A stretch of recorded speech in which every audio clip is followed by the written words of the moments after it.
नमस्कार मंडळी, मी नाथवारंग माझा सिंधुदुर्ग यूट्यूब चॅनलवर करतो आहे तुमचं मनपूर्वक स्वागत।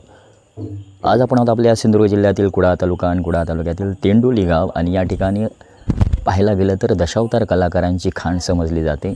दिग्गज कलाकार या ठिकाणी आहेत, तसंच एक नाट्य मंडळसुद्धा दशावतार नाट्य मंडळ कंपनी या ठिकाणी चालते। वावळेश्वर दशावतार नाट्य मंडळ तेंडोली आणि याच नाट्यमंडळाचे मालक मेघश्याम सर्वेकर यांच्या घरी गणेश चतुर्थीनिमित्त गणपती बाप्पा विराजमान आहेत। त्या गणपती बाप्पांचं दर्शन तसंच त्यांचे चिरंजीव यांनी विशेष चित्र देखावासुद्धा या ठिकाणी चित्र सादरीकरण करण्याचा प्रयत्न केला आहे तो, आणि घरातील जे भक्तिमय वातावरण आहे आपण आजच्या ह्या ब्लॉगच्या माध्यमातून बघतोय माझा सिंधुदुर्ग मी नाथवारंग यूट्यूब चॅनलच्या माध्यमातून। चला तर आपण आज गणपती बाप्पांचं दर्शन घेऊया।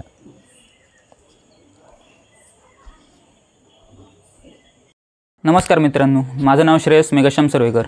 तर आज आपल्या घरी निनानाथ वारंग आलेले आहेत।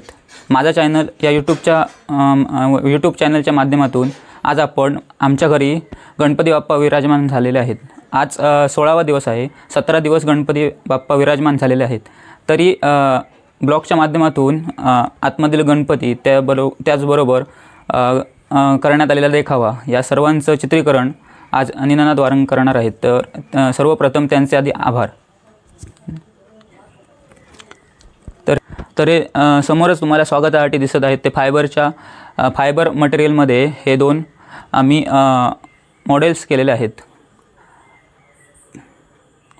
तर यांची उंची 6 फूट आहे आणि पूर्ण फायबरमध्ये हे मटेरियल काम केलेलं आहे।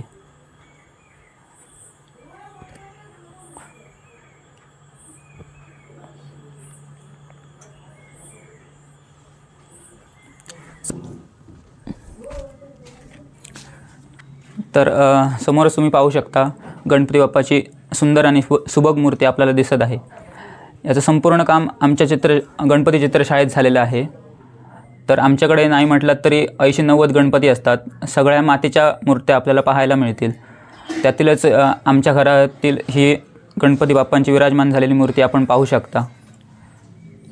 आणि सोबतच आम्ही दरवर्षी काही ना काही नवीन देखावा करण्याचा प्रयत्न करतो। त्याचप्रमाणे यंदा आम्ही रौद्रशंभू म्हणजे संभाजी महाराज त्याचबरोबर छत्रपती शिवाजी महाराज यांचा देखावा सादर केलेला आहे। तुम्ही पाहू शकता पूर्ण काम केलेलं आहे आणि त्यावर गणपती कलर जे वापरले जातात त्याचेच पेंटिंग आम्ही तिथे केलेली आहे। त्याचबरोबर सोबतच आपल्याला ती रौद्रशंभूंची जी मूर्ती दिसत आहे ती पूर्णतः मातीची असून पूर्णतः हाती काम करण्यात आलेलं आहे। नाही म्हटलं तरी 4.5 फूट त्याची उंची आहे, पूर्ण हातीकाम केलेलं आहे त्याचं।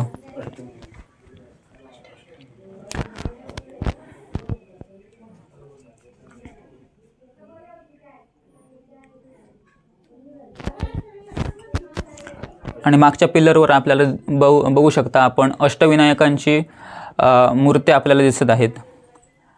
तेही पूर्ण हाती सगळं काम करून एक प्राचीन काळातील एक मंदिर असतं त्या मंदिर टाईप सर्व आम्ही हे डेकोरेशन केलेलं आहे। त्याचबरोबर आपल्याला भिंतीला पाहू शकता जुन्या काळातील डिझाईन्स आपल्याला पाहू शकतात। त्याचबरोबर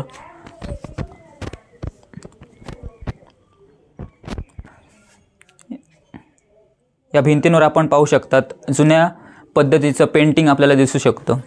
तर हे मुद्दाम म्हणून केलेलं आहे कारण हे प्राचीन काळातील मंदिर असा एक साधारण कल्पना त्याची ठेवून आम्ही हे काम केलेलं आहे। 7 ते 8 दिवस हे पूर्ण डेकोरेशनचं काम आपण करत होतो।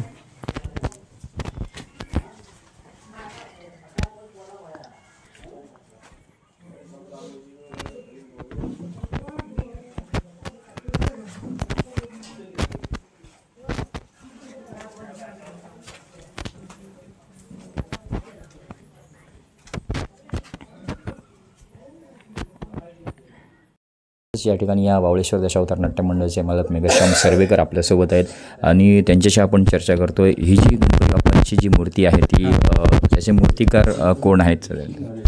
याचे मूर्तिकार आम्ही स्वतः आहोत। या मूर्तिकामात मला शेजारी किंवा आमचे 2 मुलगे आर्ट कॉलेजात शिकलेले आहेत, हे मदत करतात आणि आम्ही मूर्तिकाम करतो।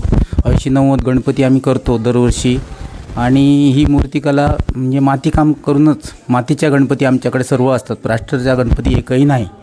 आणि अशा प्रकारे आम्ही गावात सेवा देतो. इतर गावचे बाहेर गावचे पण सावंतवाडी, कुडाळ, वेंगुर्ला इथले पण गणपती आमच्याकडे असतात.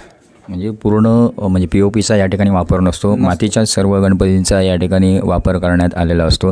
आणि ही जी चित्र वगैरे जे करतायत ही आवड तुम्हाला होती, पण आता मुलांकरवी जी येते कसं वाटतंय बघून त्याच्या कलेकडे वगैरे? अगदी आम्ही प्रामाणिकपणे या गणपतीची सेवा केली.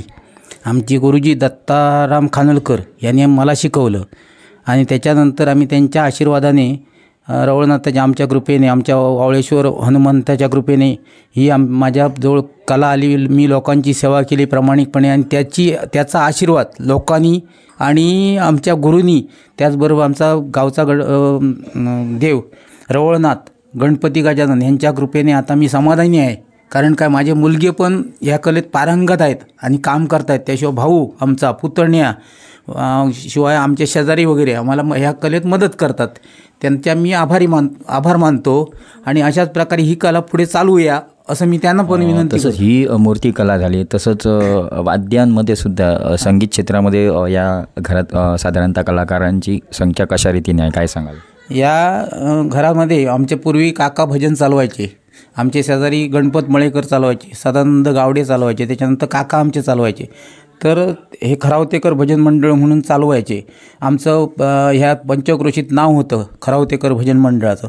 आणि आता तेच भजन मंडळ मी चालवलं, त्याच्यानंतर माझा मुलगा चालवतो आहे, भाऊ चालवतात, इतर आमचे शेजारी वगैरे चालवतात सगळे. या कलेत माझे दोनही मुलगे, एक पकवाज वाजवतो, एक पेटी वाजवतो, असे हे भजन मंडळ आम्ही चालवतो. ओके, म्हणजे मूर्ती कला असोत किंवा भजनी कला, म्हणजे दशावतार कला ही सांभाळत अशा विविध कला या ठिकाणी सांभाळण्याचा प्रयत्न या ठिकाणी सर्वेकर कुटुंबियांच्या घरी आपल्याला त्यांचे सदस्य करत असताना बघायला मिळतात. निश्चितच खूप छान. तर तुम्हाला विनंती असेल की एक अभंग तुमच्या आवाजाचं होऊन जाऊ दे. हो दे, पण ते आम्ही दोघेजण आहोत, प्रयत्न मी आहे, माझा मुलगा साथीला आहे, भाऊ वगैरे आहेत. पण आमचं भजन मंडळ आज वेंगुर्ल्याला गेलं आहे तुम्ही यायच्या अगोदर. पण आम्ही तुमच्या विनंतीला आणि देवाची सेवा म्हणून